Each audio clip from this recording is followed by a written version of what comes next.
بقول لحضرتك انا عملت ذنوب كل ما تتخيلها. كلنا ذنوب وحشه جدا. ما احنا مش انبياء يا ايمان، احنا مش انبياء يا حبيبتي. الو، المهم عملنا ذنوب وخلاص. السؤال ايه بقى؟ السؤال ايه يا حبيبتي؟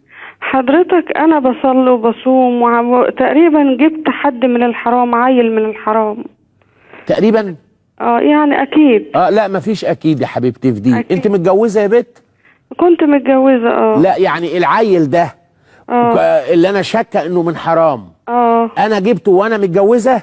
ايوه غصب عنك وعني وعن جوزك. الواد ابن جوزك والنبي حسمها ومحدش يشك لي حتى لو كان 100% من حرام. بس الولد اسمعي وركزي. ومش عايزين نلت ونعجن. واحده جالها الهوف هوف وقالت الواد اللي ببطني ده من الحرام. ايوه. الدين يقول لها لا يا اختي من الحلال، ده ابن جوزك اللي على ذمتك، لان لينا نبي قال الكلام ده.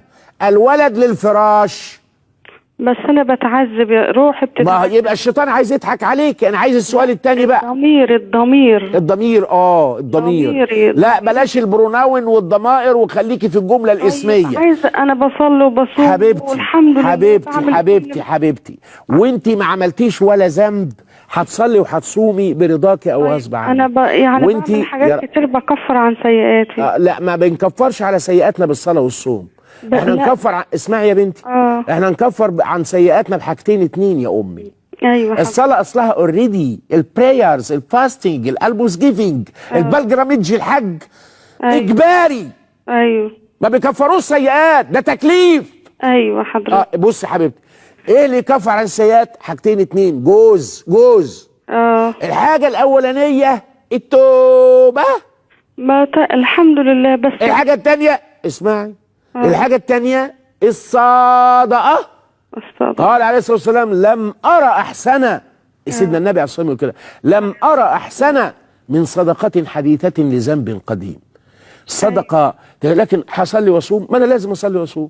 لو أنا عمري ما عملت ولا ذنوب فيما أتصور لازم أصلي واصوم، إذا كنت قادر على الصوم كمان. ماشي يا حبيبتي شيل الشك اللي هيقتلك والضمير ومش الضمير ده خلاص. مدام النبي يا بنتي ما دام النبي عليه الصلاه والسلام حلها صلى الله عليه وسلم وقال الولد للفراش، يبقى احنا ما ننكش الموضوع ده ولا نقلب فيه. بس حضرتك ما بنامش بقى. ما هو انت هتنام ان شاء الله لما تهدي حيلك في البيت هتنام. السؤال الثاني ايه يا قيمه؟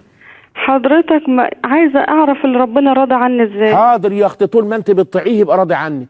شوفي الاجابه حلوه ازاي؟ بذمتك انا لففتك ولا دورتك ولا قلت واعجن؟ ايه السؤال ده عند مليار مسلم عندهم هوسه اسمها انا عايز اعرف ربنا راضي عني ازاي. الاجابه اعمل اللي طلبوا منك وكن شر انه راضي عنك. ما يرضاش ليه؟ يعني لما الاقي واحد اتدروش وعقله راح وكل ما اقول له حاجه يقول لي ايه؟ بس يرضى عني، بس ربنا يرضى عني بس. اقول له طب ومش هيرضى ليه؟ طول ما انت بتطوعه هيرضى، وطول ما احنا بنبتسم لوجهه هيرضى.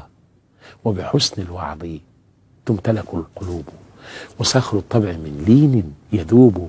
فقل للمسرفين ألا رجعتم فإن الله يقبل من يتوب ورحمته لأوسع من خيال ولو كثرت من العبد ذنوبه حتى ألقاكم لكم من تحية. السلام الله عليكم ورحمته وبركاته.